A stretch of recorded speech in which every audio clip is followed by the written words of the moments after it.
fiéis, acendei neles o fogo do vosso amor. Enviai, Senhor, vosso Santo Espírito, e tudo será criado, e renovareis a face da terra. Oremos, ó Deus, que instruíste os corações dos vossos fiéis, com a com a luz luz do Espírito Santo, fazei que apreciemos retamente todas as certamente coisas, todas as coisas segundo segundo o o mesmo Espírito, e sempre gozemos Fazemos de sempre sua de sua consolação. consolação. Senhor Por nosso, Cristo nosso Senhor. Amém. Amém. em nome do Pai, Pai, do Filho e do Espírito Do Santo. Espírito Santo. Amém. sede da sabedoria, rogai por nós. Rogai Rogai por por nós. nós.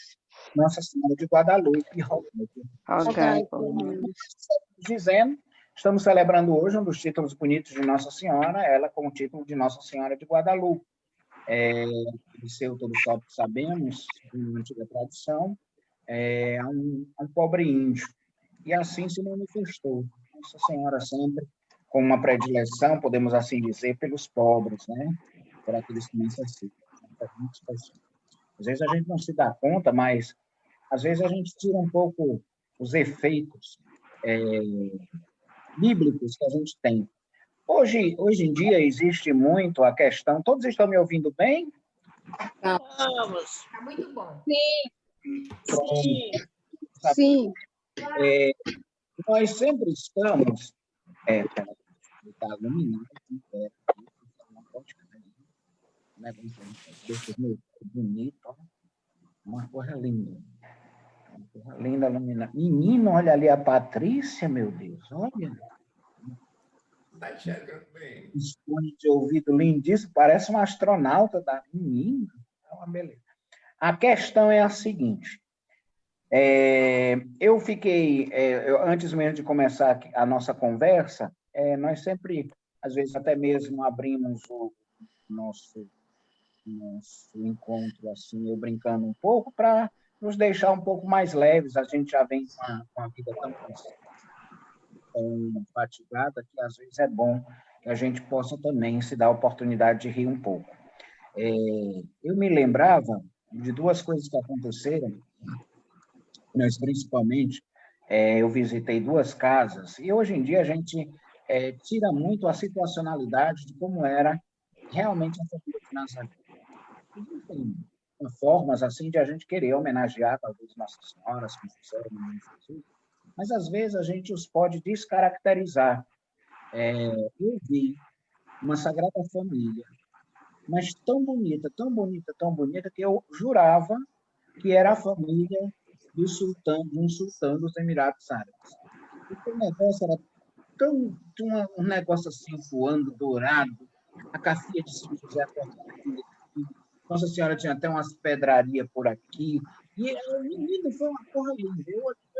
É a família de algum sultão, de algum marajá do reino árabe, porque é impressionante como a gente enfeita muito a bem-aventurada Virgem Maria, o bom São José, e às vezes eu vejo que descaracteriza daquilo que a Bíblia nos diz, que a Sagrada Escritura nos diz, principalmente aquilo que a gente pode chamar os evangelhos da infância. E aí me lembra bem que, às vezes, a gente tira Maria e José do seu ambiente original, ambiente de pobreza, ambiente de uma situação de penúria. É claro, cada um de nós gostaria de fazer a homenagem bonita, e eu talvez acho que só se salvaguarda esse tipo de imagem quando a gente pode dizer que é para uma homenagem, é para que nós possamos nos lembrar de Jesus, Maria e José, como eles tendo sido importantes dentro do nosso percurso de comunhão com Deus e, é claro, de salvação em Cristo nosso Senhor. Mas, fora disso, às vezes eu ficava assim pensando se não haveria uma descaracterização da pessoa de Jesus, de Maria e de José. Nesse sentido, é importantíssimo que a gente se dê conta dessa realidade. Uma realidade completamente nova, uma realidade que surge para nós, muitas vezes tentando fazer uma legitimação, às vezes na vida mesmo que vivemos, que não é tão pobre como a de Maria, que não é tão pobre como a de José e de Jesus, e automaticamente eu fazendo assim com as personagens principais da lapinha, como nós chamamos, do presépio, como nós dizemos, às vezes pode ser uma maneira de nós podermos querer legitimar um pouco mais que temos, ou alguma coisa nesse sentido.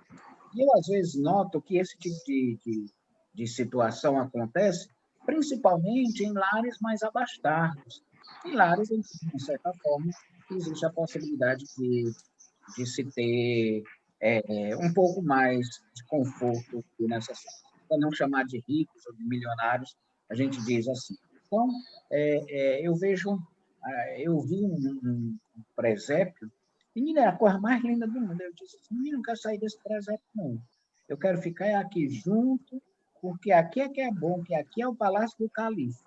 E ali eu achei que era um califa mesmo, porque São José ele estava tão bem vestido, com as vestes douradas voando, e tudo feito de tecido mesmo, os tecidos voando e tudo mais. Tá? As imagens todas em resina, as ovelhas pareciam ovelhas de verdade, eram as coisas mais lindas do mundo, e o presépio cheio de coisas bonitas. E, menino, isso aqui é a família, isso aqui é um califado, é uma coisa assim, porque São José aqui está onde obedece pela capital do romano. Muito diferente.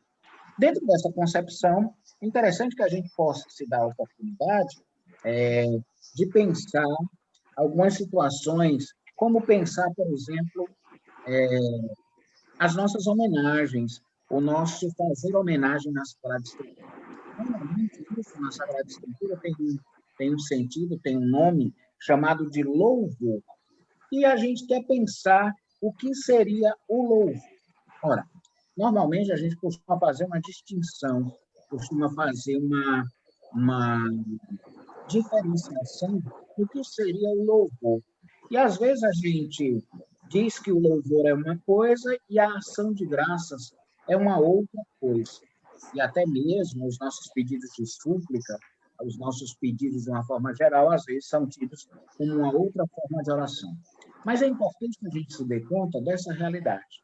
A realidade de que a oração em si nos remete sempre ao louvor.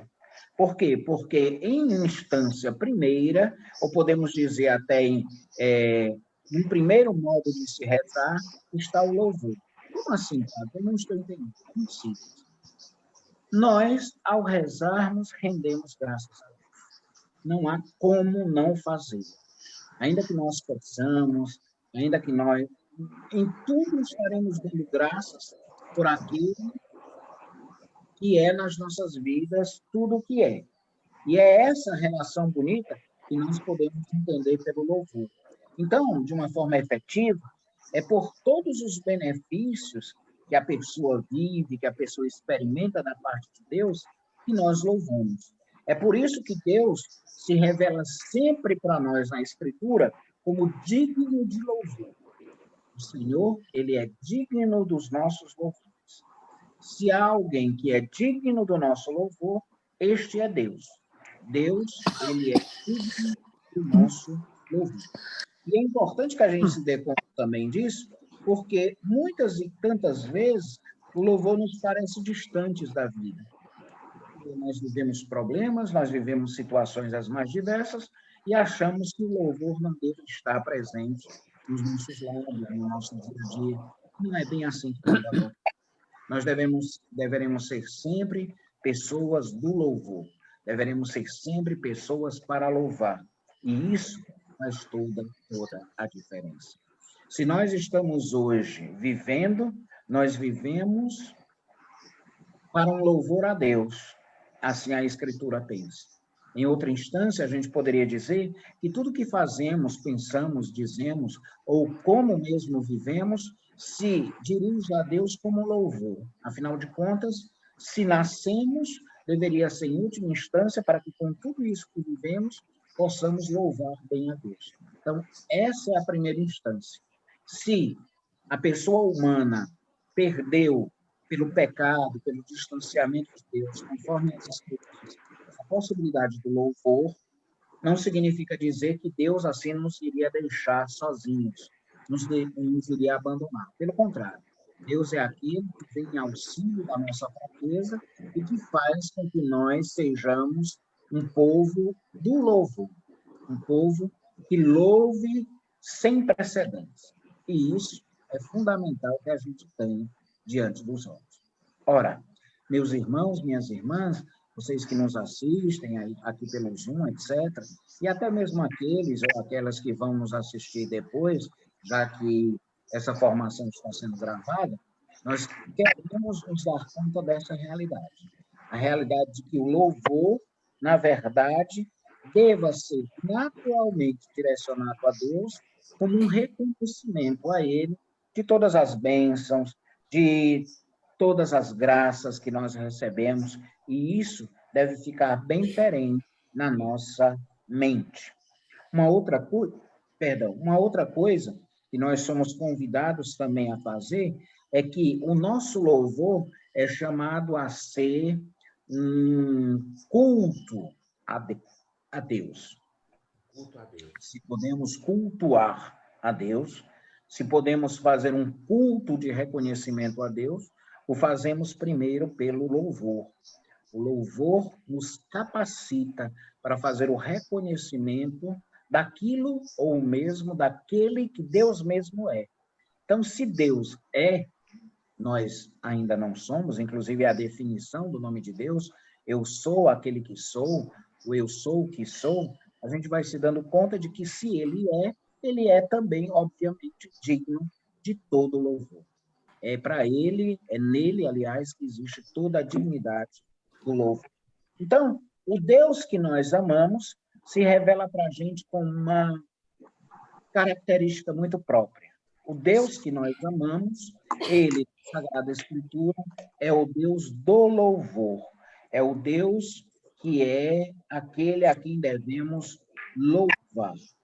Então, nós até temos uma certa alegria, nós nos entusiasmamos de uma maneira toda especial quando nos é dito que devemos louvar, que deveremos ser pessoas do louvor. Por quê?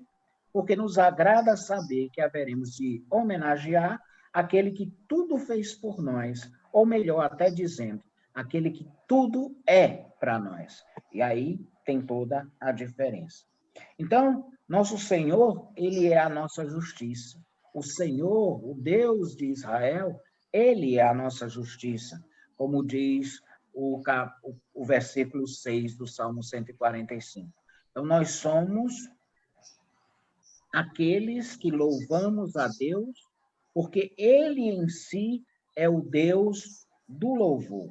Ele é o Deus a quem se dirige todo o louvor. Nós deveremos justamente cantar a bondade de Deus, cantar sua justiça, sua salvação, cantar o seu socorro, cantar a sua glória, sua força, e, é claro, também, obviamente, os seus desígnios, os seus mais variados desígnios. E é por causa disso que nós chegamos a essa conclusão. Nós devemos nos dar conta de que somos povo para esta homenagem contínua a Deus e que ele deva ser aquele que nos orienta. Ora, na maioria das vezes, grande parte dos estudiosos já nos aponta que o louvor tem ele pode ser repartido, ou melhor dizendo, ele pode ser dividido em diversas partes. Então, se o louvor pode ser dividido em diversas partes, a gente poderá, por exemplo, pensar no louvor relacionado, por exemplo, ao nosso canto, ao nosso cantar. Quantas e quantas vezes no Novo Testamento e também no Antigo Testamento, esse louvor se apresenta para nós como aquela admiração. Nós estamos diante daquele que não podemos compreender, Nós estamos diante daquele a quem não podemos ver, ou que não podemos ter uma compreensão enquanto total da sua presença unida a nós. Mas esse mesmo Senhor, esse mesmo Deus, a quem não compreendemos como todo, nós nos extasiamos, nós contemplamos de fora uma realidade que ele mesmo vem apresentar para nós. Então, o louvor nasce justamente desse abismar-se diante de Deus, desse olhar para Deus e ver que é um grande abismo de amor no qual eu mergulho. É essa a dinâmica de espiritualidade que o louvor nos impõe.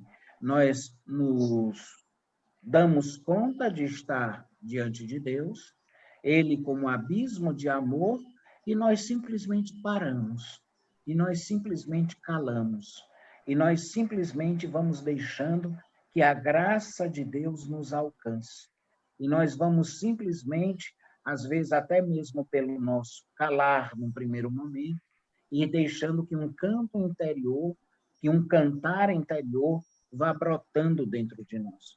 Então, o louvor nasce justamente dessa contemplação admirada, pasmante diante de Deus.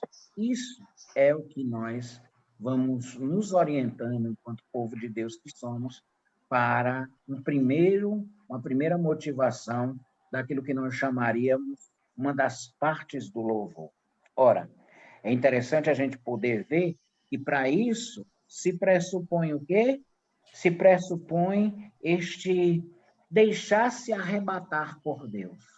Deus que nos tira de nós mesmos, Deus que nos leva consigo, Deus que nos dá uma realidade nova. E por isso, extasiados, e por isso, contemplando esta beleza de Deus, nós vamos cantando as suas maravilhas. É como nos diz o Salmo, as misericórdias do Senhor, eternamente eu cantarei. E essa palavra, é claro, depois, dentro da mística e espiritualidade cristãs, vem viva na voz de Santa Teresinha do Menino Jesus. As misericórdias do Senhor, eu vou sempre cantá-las. Extraída justamente do Salmo, que nos mostra isso. Eu, extasiado frente a esta misericórdia, vou cantá-las na minha vida. Como normalmente esse louvor associado ao canto deve também ser sempre de uma maneira bem própria, inteligível. Eu devo entender esse mesmo louvor. Afinal de contas, ele me atingirá na medida em que eu o entendo, na medida em que ele realmente é, por assim dizer,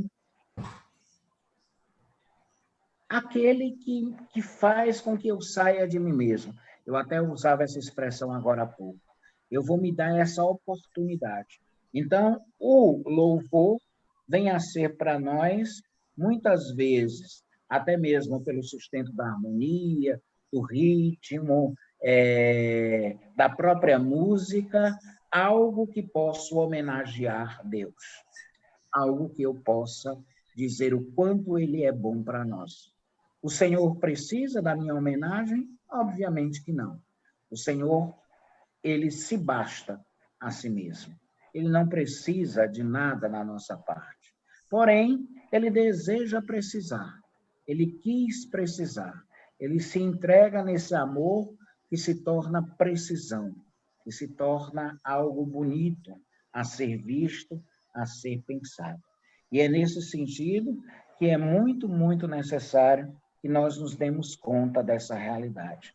Uma realidade que nos mostra o louvor como sendo também um canto interior que brota para Deus. Porque, de uma certa forma, eu pensei nisso em falar para vocês hoje? Porque, normalmente, a gente sempre deve associar o nosso estudo bíblico e aprofundado até um determinado momento, como também mergulho na espiritualidade bíblica. Nós não podemos nos dar conta, nós víamos há pouco tempo atrás, sobre a espiritualidade dos Salmos, do padre Alonso, do padre professor Alonso Sheikha, e nós íamos dando-nos conta de que os Salmos não são simplesmente para serem meramente cantados, mas eles, pelo canto, são rezados. eles, pelo canto, são ofertados a Deus. Eles, pelo próprio canto e pelo próprio desenrolar do salmo, são oferecidos a Deus em honra, em majestade, em homenagem feita a Ele.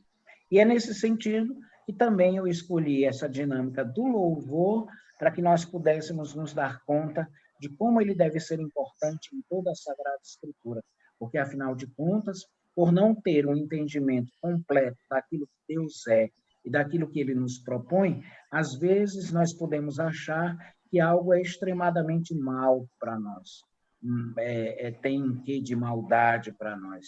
É porque nós, às vezes, não compreendemos a sua amplitude, a gente não compreende, às vezes, podemos dizer, o atingir disso na nossa vida. E, às vezes, nós pensamos que, de alguma forma, isso possa ser profundamente circunstancial ou limitado, quando, na verdade, não é.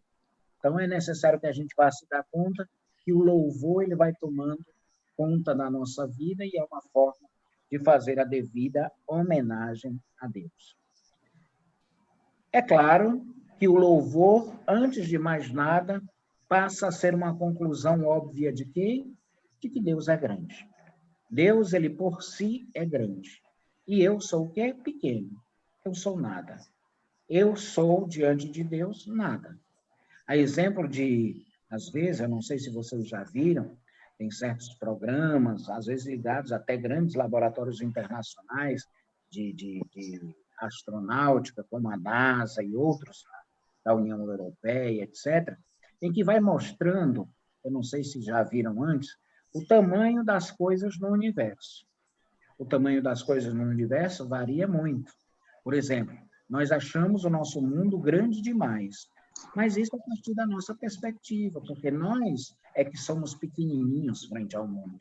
Então, nós somos poeira frente a esse mundo, que é grande demais. A gente não consegue nem perceber que ele é redondo. Por isso que muita gente ainda acha que ele é plano. Porque nós, às vezes, por termos uma pequenez tão extremada como a nossa, a gente, dentro de um círculo, parece que o local onde a gente está é plano, e não é. E aí a gente vai ver que esse mesmo planeta que a gente tem, ele, comparado com outros mundos, pode ser bem pequenininho, como, por exemplo, com Júpiter, como, por exemplo, com um planeta chamado Plutão, que está nos limites do nosso sistema solar. Então, eles são planetas enormes, eles são mundos enormes, se comparados com o nosso planeta Terra. E se a gente for comparar com o Sol? Aí o destroço está no meio do mundo, como diz minha avó. Aí é que o negócio pega, porque a estrela que nós temos e que nos ilumina e que a sua luz demora 8 minutos para chegar até a gente, essa é bastante grande. E nós praticamente nos dissolveríamos se fôssemos aproximados muito desta nossa estrela. E olha que não é uma das maiores estrelas do universo, não. Nós chamamos a nossa estrela de Sol, e este nosso Sol, essa nossa estrela, que faz o planeta ao redor, ela é de quinta grandeza. Menino, ela tem um brilho que não é o mais brilhante, não. Ela não é a maior das estrelas que se vê no céu. É uma estrela mediana, é uma estrela que a gente poderia dizer até medíocre, frente às outras estrelas que a gente tem. Mas, porque as outras estrelas estão distantes de nós as vemos como bem pequenas frente ao nosso Sol, que está bem mais perto de nós. Mas mesmo estando bem mais perto de nós, e mesmo sabendo que a luz viaja a 360 mil quilômetros por hora, aliás, por segundo, essa mesma luz ainda demora 8 minutos para chegar até aqui. Então, é um espaçozinho bastante considerável do Sol até aqui. Porque se ele estivesse mais perto, a gravidade dele nos atrairia e a gente já tinha morrido. Se ele estivesse mais longe, a gente podia sair da sua órbita, porque somos pequenos demais, e poderíamos estar vagando pelo espaço frio, sem nenhuma vida, já que a gente não teria uma estrela que nos garantisse a vida. Enfim, tudo isso eu lhes conto como grandezas da mão de Deus. Afinal de contas, tudo isso cremos que nos veio até nós pela grandeza de Deus. Então, fazer o reconhecimento de que Deus é grande e de que nós somos nada é fazer a união daquilo que eu chamaria a confissão da grandeza de Deus, a confissão da sua majestade, a confissão de tudo aquilo que ele é, para também confessar tudo aquilo que eu não sou. Não sou grande, não sou extremo, né?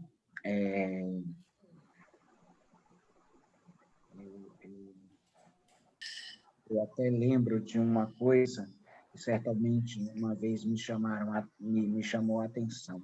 Era a seguinte frase: olha, para você que pensa que o mundo gira ao seu redor, e tudo deve girar ao seu redor, cuidado, pode ser problema de labirintite. Então, o mundo ao seu redor é problema de labirintite. Você pensa que tudo está com você no centro. Não, gente, cuidado, gente. E aí, fazendo essas comparações, como eu dizia, a gente chegando a mundos e a estrelas bem maiores do que a gente, o próprio planeta da gente fica tão como se fosse um grão de areia. E se o nosso planeta aparece diante desses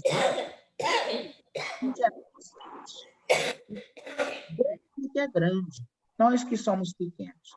Eu já lhes tinha dito certa vez da oração de São Francisco de Assis, em que ele sempre diante de Deus ficava dizendo: tu és, eu não sou. Tu és, eu não sou. Tu és, eu não sou. E quando ele ia dizendo eu não sou, ele ia diminuindo até ficar rente ao chão, para que ele se sentisse como pessoa que realmente não era, para que ele se sentisse como pessoa que realmente não tinha essa oportunidade de vir a ser, porque ser só Deus o é. Então, era essa a noção da missão de São Francisco de Assis. Porque, às vezes, a gente não se dá conta de como ela acontece conosco, de como ela se realiza na vida da gente. E é muito importante que a gente se dê conta disso. Bem, dentro dessa situação, nós vamos nos dando conta de uma outra realidade do louvor. Nós proclamamos sempre que Deus é, e que nós não somos como Deus é. Só Deus, ele é. Então, a gente vai também vendo que o nosso louvor, ele não é somente a confissão de que Deus é maior que ele. O meu louvor, ele também não é só uma dimensão de canto, uma dimensão do cantar que eu faço a Deus, mas ele também tem uma dimensão que eu chamo com um nome estranho, mas que vou explicar para vocês, que é escatológica.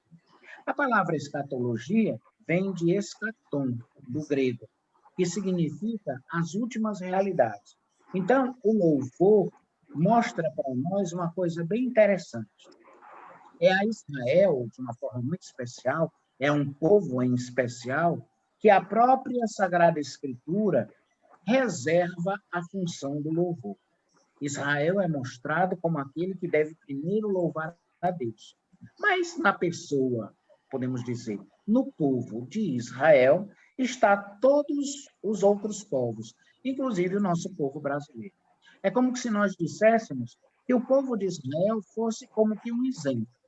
E que no exemplo do povo de Israel, todo o resto do planeta, todo o resto do mundo é convidado também a louvar a Deus.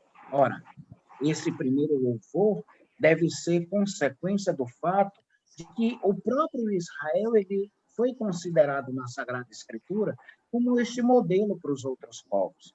Mas não somente como um modelo bom para os outros povos, mas também de tudo aquilo que poderia ser mal em relação a Deus, de infidelidade, de pecado. Então, ele passa a ser o modelo de povo que a humanidade é. E que nesse modelo de povo, todos os outros povos, inclusive o nosso povo brasileiro, se vê, se espelha. Aí está a grande diferença. Então, esse louvor, ele mostra para nós essa realidade. O povo em si, o povo escolhido, foi o primeiro a ser convidado a louvar a Deus. Para quê?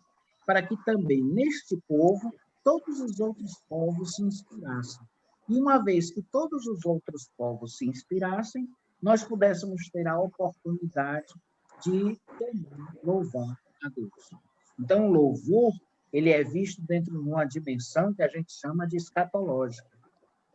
Porque, como última realidade de todos os povos, deve ser o louvor. Como a realidade de todas as situações, deve ser o louvor. E a gente se dar conta disso. E isso é fundamental para que nós continuemos como povo cristão, bem assumido, bem vivido, nas dimensões que nos são propostas viver. Ora, também todos aqueles que não eram do povo de Israel, mas que eram chamados de pagãos, de gentios, é interessante a gente poder ver que eles veem também o poder e a glória de Deus, do Deus de Israel, e são convidados a se unir à voz do próprio povo escolhido de Israel. Por isso que eu dizia que o povo de Israel, ele é para nós como que um modelo não somente de proximidade com Deus, mas também, infelizmente, também um modelo de distanciamento de Deus. Mas, como modelo de distanciamento de Deus, passa também a ser modelo de arrependimento, modelo de um povo a quem Deus perdoa, modelo de um retorno para aquilo que Deus quer. E isso é, como eu sempre digo, fundamental de a gente saber. Deus vai nos mostrando dessa forma. Vamos só rever alguma coisa. Primeira coisa, o louvor faz o reconhecimento de Deus, não tanto por aquilo que ele nos dá, também, mas principalmente pelo que ele é para nós. Então, ele é o nosso Deus. Ele cuida de nós. E cuidando de nós, ele nos dá o quê? Tudo que é bom. Nos dá tudo que é bom. Segundo, há diferenciações ou níveis do louvor. Temos louvor enquanto canto, enquanto contemplação diante de Deus, temos louvor enquanto reconhecimento da grandeza de Deus e da nossa pequenez, e também temos um louvor comparativo, como pensando nas últimas realidades do final do mundo, do final das coisas, da morte, do juízo, do inferno, do paraíso. Por quê? Porque, em última instância, iremos para junto de Deus se em vida o soubemos louvar. E iremos para distante de Deus se em vida nós não o louvamos como devíamos. Principalmente com a vida. Não estou falando com os lábios. O louvar com os lábios deve ser consequencial do nosso louvor com a boca. Nosso louvor com a boca. E os nossos lábios louvam a Deus, antes mesmo deles poderem louvar a Deus, é necessário que nós o louvemos com a nossa vida. É necessário que nós o louvemos com a nossa vida. É uma das despedidas da missa que nós temos. A gente diz assim: glorificai o Senhor com as vossas vidas. Ide em paz e que o Senhor vos acompanhe. O padre pode despedir o povo assim, ou o diácono pode despedir o povo assim.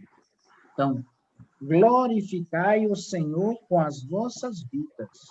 É isso que é a necessidade da compreensão do louvor. O meu louvor, ele não acontece tão somente nos meus lábios. Pelo contrário, os meus lábios devem ser uma projeção do louvor que Deus mesmo realizou em mim, que Deus mesmo fez na minha vida. E isso é o que faz toda a diferença. Eu não louvo a Deus com os lábios, mas também com eles. Porque eu louvo a Deus primariamente, como? Com o coração, com o entendimento e com a entrega de nós mesmos a Deus. Então, o louvor, ele tem esse teor de escatologia. Assim como Israel foi chamado a louvar a Deus, todos os povos são chamados, a exemplo de Israel, a também louvarem. Porque são perfeitos? Não, porque o povo de Israel também nunca foi perfeito, mas porque são convidados a essa perfeição de amor ao qual o próprio Deus está imerso, está e é em si mesmo essa imersão para nós. Nós somos convidados a sermos mergulhados nele. E dependendo da nossa adesão, assim o faremos. Então, até aí, a gente vai se dando conta dessa realidade. Está compreensível para todo mundo? Tá? E isso é muito necessário que a gente diga. Eu queria perguntar uma coisa, padre. Tá compreensível, sim.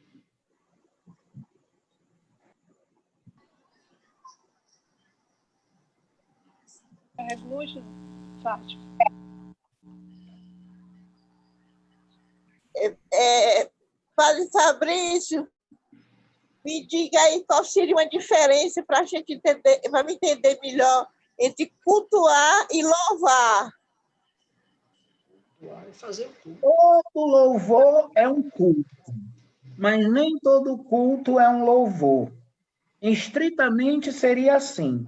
Mas a gente também poderia dizer que todo louvor é um culto e, em última instância, todo culto é um louvor. Está dando para entender? Deixa eu ser mais claro. Deixa eu melhorar. Todo louvor é um culto feito a Deus. É uma adoração feita a Deus. E todo culto, para ser culto de verdade, deverá também ser louvor. É isso.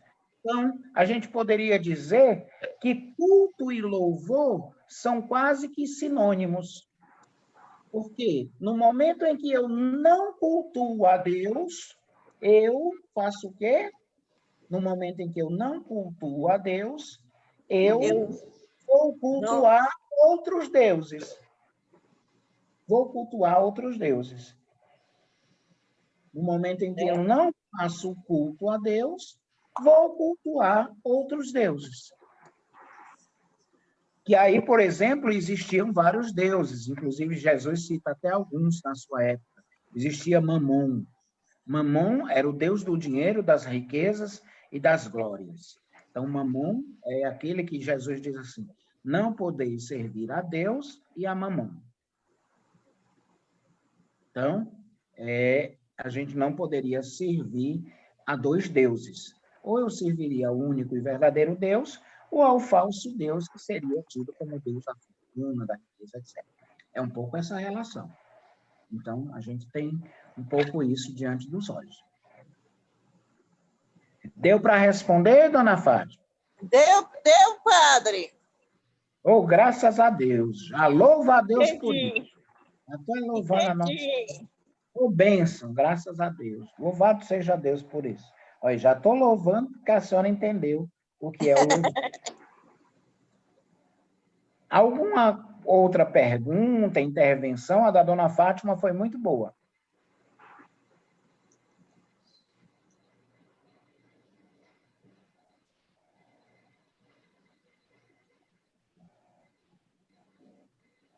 Alguma outra pergunta?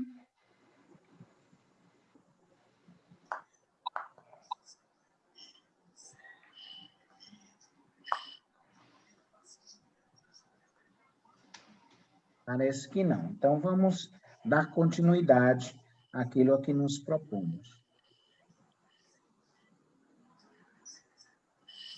O que é isso aí na Francinete, meu Deus? É um microfone olhando para mim? Eu não sei. Vai, o negócio apagou e ficou só o negócio. Não, é a luz. Pronto. Agora entendi. Sim, vamos dar continuidade e vamos pensar tudo direitinho. Olha. A Isabel, eu estou vendo ela de baixo, como se eu fosse um anão e ela fosse uma gigante. Olha aí. A Patrícia, mesmo diante do computador, ela ainda continua de máscara. A gente não passa não, assim não, viu, Patrícia? Se quiser tirar máscara, fica à vontade. E assim a gente não passa não. Assim também já é demais, né?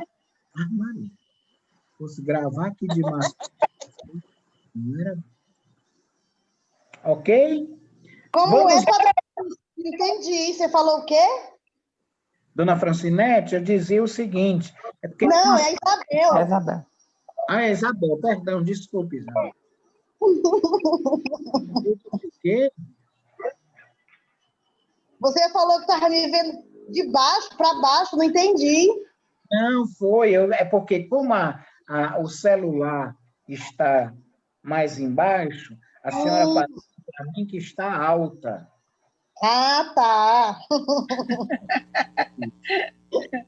Vamos lá, vamos retomar o louvor. Está tudo compreendido, não é? Está sendo compreensível. Então, essa dimensão do louvor precisa ficar um pouco como que clara diante da nossa vida. E aí a gente poderia pensar em situações as mais diversas, como, por exemplo, o nosso louvor como louvor a tudo que acontece. Às vezes, ninguém talvez possa ter se dado a oportunidade de pensar que, às vezes, em situações extremas, pode acontecer uma coisa boa. Quando eu digo situações extremas, seriam situações tidas como muito más. Elas podem acontecer coisas boas. O período, por exemplo, dessa pandemia, eu não sei se vocês lembram, existe um famoso estudioso aqui, inclusive professor da Universidade de Campinas, um grande palestrante, já conhecido por muitos, chamado Leandro Carnal. Todos conhecem, né? Eu já conheci o professor antes mesmo da fama, mas ele sempre foi muito eloquente em relação às suas falas. O interessante é a gente poder perceber o seguinte: o professor dizia, não há muito tempo atrás, em uma de suas palestras, que houve um juiz que, em um determinado momento, para nos punir, ele proibiu, inclusive, o uso do WhatsApp, me parece que por 2 dias, não é? Eu não sei se vocês lembram dessa história. O WhatsApp foi proibido por 2 dias. Então, ninguém conseguia falar com ninguém pelo WhatsApp. Tinha gente quase ficando louca por causa disso, porque não podia mais dizer bom dia, boa tarde ou boa noite nos grupos, né? E não tinha quem respondesse o bom dia, o boa tarde e o boa noite que cada um responde nos grupos. Porque, meu Deus, é um negócio sério, os bom dias, os boa tardes e os boa noites. E aí, fora isso, a gente vai poder perceber que ele... Pela primeira vez, depois de há muito tempo, vejam que absurdo. Uma mãe podia falar com o filho na sala de visita, porque o filho não estava olhando para o celular. Um pai poderia chamar o seu filho para poder jogar bola com ele. Por quê? Porque ele não estaria no celular. Por incrível que pareça, o mais improvável acontecia. Isso ele falava de forma irônica. Um casal podia justamente dialogar por meia hora sem a interrupção do barulho da notificação que iria atualizar os dados do WhatsApp dizendo que os grupos estão falando com você. Então, o inusitado estava acontecendo, mas depois, graças a Deus, o juiz voltou atrás e o WhatsApp foi desbloqueado em todo o Brasil. Mas antes disso, o WhatsApp tinha bloqueado todos os bate-papos existentes na internet aqui no Brasil. Isso foi uma forma do historiador dizer para nós que, às vezes, nós nos damos conta de uma situação completamente outra que vem acontecendo na vida da gente. Até mesmo de uma que ele citou e que eu também já citei entre vocês, de uma famosa atriz chamada Kardashian, né? E a Kim Kardashian, ela fez uma viagem justamente ao México, e tendo feito a viagem ao México, ela se fotografou mais de 6.000 vezes. Ela fez selfie, mais de 6.000 selfies. Mais de 6.000 selfies. Em 4 dias. Em outras palavras, quando ela não estava no banheiro ou comendo, ou tendo poucas horas de sono, ela estava se fotografando. Em outras palavras, ela não viveu. a vida que deveria ter vivido durante os 4 dias no México. Porque, ao invés de prestar atenção ao seu derredor, ela olhou para si e provocou 6.000 selfies, autorretratos dela. Isso é o que a gente poderia chamar, em última instância, não querendo fazer um julgamento precipitado da pessoa, mas de um autonarcisismo, que já é redundante, de um narcisismo exagerado. Ela estava prestando mais atenção nela do que aquilo que estava ao seu redor. O louvor, pelo contrário, faz o contrário. Ele provoca, melhor dizendo, o contrário em nós. O que é que o louvor faz? O louvor faz com que eu preste atenção em Deus. Deus, ele é o louvor por excelência. Deus é aquele a quem eu devo louvar. Deus é aquele a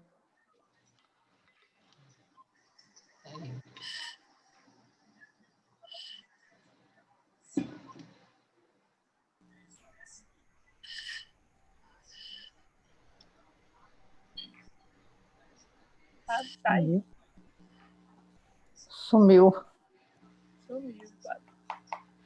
Deu uma quedinha de energia lá.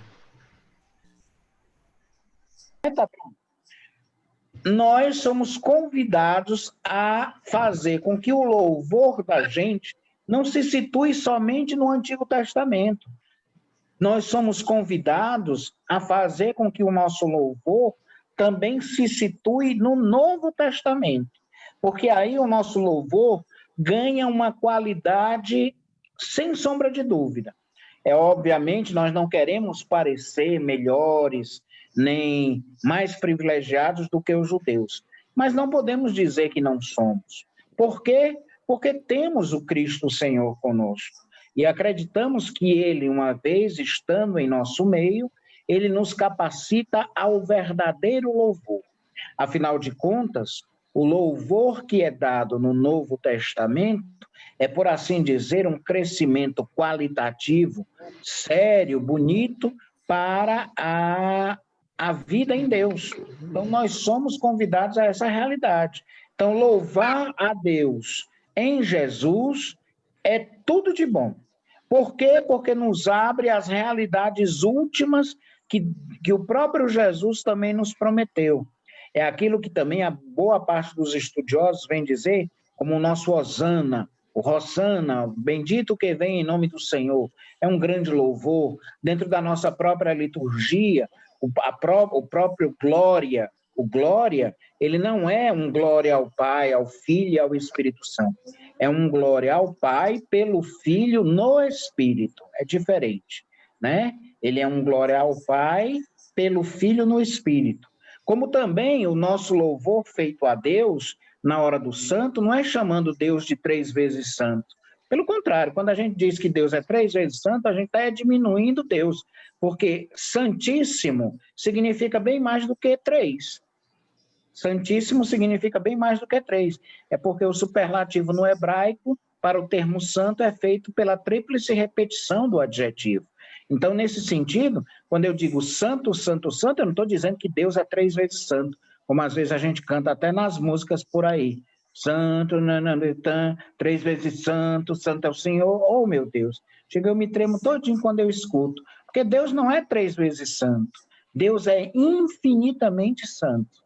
Deus é infinitamente santo. Quando eu coloco 3, eu digo santo, santo, santo em hebraico, não é simplesmente pelo número 3, não, mas é porque o superlativo santíssimo no hebraico é feito quando eu repito o adjetivo 3 vezes. O adjetivo é santo, então eu digo santo, santo, santo, significa santíssimo. E santíssimo não é só 3 vezes. Santíssimo é infinitas vezes. Quando eu digo assim, fulano ou fulana é belíssima. Estava vendo hoje Dona Margarete, está com um penteado novo, me lembrou inclusive Santa Nossa Senhora de Guadalupe, que nós celebramos hoje. Automaticamente, isso é eu dizer assim, fulano é belo, belo, belo, é bela, bela, bela, é belíssima, é belíssima. E quando a gente gosta das pessoas, a beleza não está nos olhos de quem vê. A beleza está no coração que sente.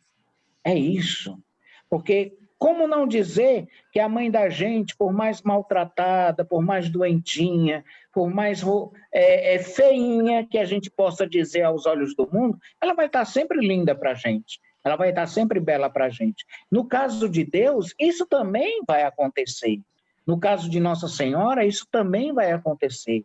Dos nossos amigos, das nossas amigas, isso também vai acontecer. Por quê? Porque a beleza, ela, na minha visão, ela não é uma estruturação feita a partir do nosso visual. Então, dizer que Deus é santíssimo é dizer que ele é infinitamente santo. E aí eu provoco este louvor. E eu digo que ele é três vezes santo? Não. Eu digo que ele é infinitamente santo. Ele é para sempre santo.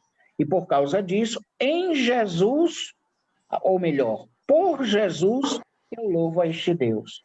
E eu não louvo este Deus, ou eu não louvo somente a Deus por Jesus, mas eu louvo por Jesus no Espírito Santo. É mergulhado neste mesmo Espírito de Deus que posso bem louvá-lo. Então, a dimensão cristã do louvor, ela atinge os patamares, como dizia Camões, atinge os píncaros da glória. Atinge os píncaros da glória, os picos, por assim dizer, da glória. Por quê? Porque Deus, sendo infinitamente santo, ele é louvor mostrado e manifestado para nós. Aí está toda a diferença. Por isso que não pode aquele glória ao Pai, né? Glória ao Pai. Isso. Glória ao Pai. Não é glória. Glória ao Filho. Não pode não. Tem que ter um hino de louvor. Glória ao Espírito. Não pode, né? Tem que ter normalmente um hino de louvor. O hino de louvor normalmente não deve ser feito dessa forma, porque afinal de contas eu não tenho três deuses diferentes. Exatamente. Eu tenho um único e verdadeiro Deus. E eu louvo no glória não ao Pai, ao Filho e ao Espírito Santo. Eu louvo principalmente é um hino de louvor feito ao Pai, pelo Filho, no Espírito. É diferente. Então eu tenho uma unidade trinitária aí. Então o meu louvor se torna melhor. Por isso que o hino de louvor, mesmo em última instância sendo a Deus, mas ele é um hino cristológico. Ele é um hino que tem por centro Jesus. Jesus é o Cristo, é o que me leva ao Pai. É como o pantocrato bonito que a Aldeci tem ali atrás dela, no quarto dela. Então, é um Cristo que me mostra a palavra e que me dá pela palavra a oportunidade de chegar perto dele. E aí, nisso eu posso louvar. Por quê? Porque esse Cristo me remete ao Pai. Então, resumidamente, o louvor nas Escrituras parte de nós de onde? Parte da dimensão que eu tenho, de confissão da grandeza de Deus, do cantar propriamente deste louvor e dessa dimensão escatológica que eu posso ter. Posso também transformar o meu louvor num culto. Afinal de contas, todo louvor é um culto a Deus. E por isso, todo culto é também chamado a ser louvor a Deus. E em última instância, eu também tenho que prestar atenção que a dimensão do meu louvor vai me remeter sempre a uma dimensão cristã. Para nós que somos cristãos, para nós que vivemos no Ocidente, nós não vivemos um louvor inseparado dessa vida cristã que nos foi manifestada em Cristo Jesus. De modo nenhum. Amém? Amém. Deu certo? Deu sim. Deu certo. Compreenderam? Excelente. Pois não. Assim, porque não precisa haver um culto. Quer dizer, é uma pergunta assim para... Uma dúvida, né? Uma dúvida. Não precisa haver um culto oficial, não. Para eu louvar, eu posso louvar a Deus quando eu acordo, eu posso louvar a Deus vendo uma beleza num jardim, eu posso louvar a Deus. Então, eu posso louvar a Deus permanentemente. Sim, é verdade, dona Maria do Rosário, mas lembrando de uma questão. O meu louvor, quanto mais autêntico for, vai me levar ao contato e ao serviço dos meus irmãos e minhas irmãs. O meu louvor, ele não pode ser tão somente um louvor individual, solipsista e subjetivo. Não pode. Ele tem que ser um louvor que me projete sempre ao serviço de Deus, a quem considero grande, e do meu irmão, que deve ser considerado o segundo. Eu já citava, inclusive, até São Francisco de Assis, ele dizia assim: Deus é o primeiro, o irmão é o segundo e eu sou o terceiro, ele dizia. Então, por isso que ele se chamava o terceiro. Eu sou o terceiro. Por quê? Porque Deus é o primeiro, o meu irmão é o segundo e eu sou o terceiro. Se o meu louvor é dirigido a Deus em primeiro lugar, ele também vai passar obrigatoriamente para gerar os seus frutos na minha vida pelo meu irmão, que é o segundo. Então, eu posso sim, como a senhora mesmo disse, ao acordar posso louvar o meu Deus, ao fazer as minhas orações de cunho pessoal, louvo o meu Deus, o meu Senhor, mas sem que isso me afaste do vínculo de igreja, do vínculo que eu chamo de eclesial. Porque se esse vínculo se rompe... Porque se esse vínculo do louvor se rompe, então eu não tenho mais um louvor autêntico a Deus. Eu posso ter um louvor orgulhoso, eu posso ter um louvor egoísta, que na verdade não seriam louvores de verdade, mas falsos louvores ou pseudo-louvores. E aí é onde está a grande diferença. O verdadeiro louvor me faz fazer o reconhecimento de Deus enquanto meu Deus e Senhor, e me faz ver no outro o meu irmão, a minha irmã. Perfeito. Perfeito, padre. Perfeito. Perfeito. Pronto. Gente, que alegria grande sempre estar com vocês. É nossa, padre.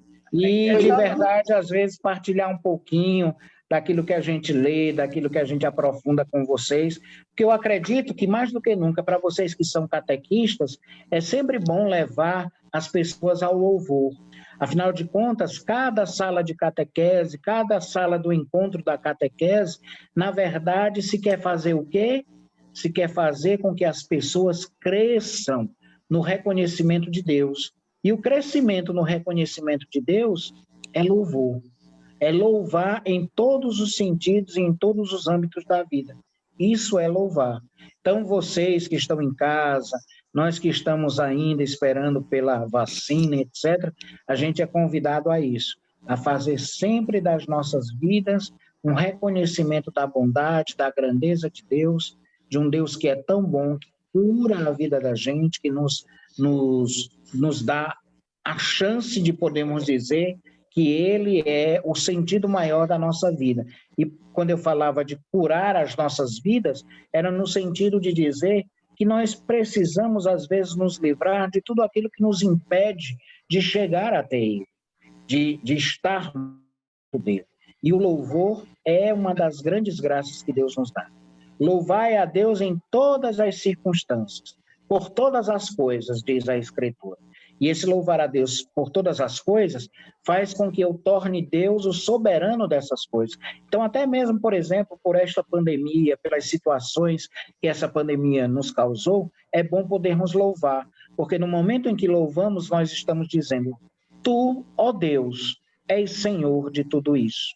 Tu, ó Deus, és soberano sobre tudo isso. Tu, ó Deus, tens a chave de solução para toda esta problemática que nós não entendemos, que nós estamos nela imersos, mergulhados. Então, tu, ó Deus, por ti eu te louvo, te bendigo, porque passando por esta pandemia e ela passando por mim, muita coisa boa vai ficar. Padre, o princípio e o fundamento do exercício ignaciano é que nós somos criados para louvar, reverenciar e glorificar a Deus, né? Nós somos criados para isso, né?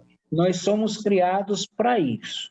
É a nossa fundamentação, ou poderíamos dizer, a nossa definição ontológica espiritual. Exato. Mas nesse louvor da nossa ontologia, quer dizer, do nosso ser, fomos criados em essência para isso, isso sempre nos apontará ao serviço do outro. Então, o Deus a quem louvamos nos envia sempre ao outro, nos envia sempre ao serviço do outro, à promoção do outro, a fazer com que o outro seja ele mesmo, não um falso ele, mas que o outro, a outra, seja ele, ela mesma, em essência. Em outras palavras, seja meu irmão na fé, seja também igualmente filho, filha de Deus, seja agraciado por Deus, agraciada por Deus. Perfeito, Padre.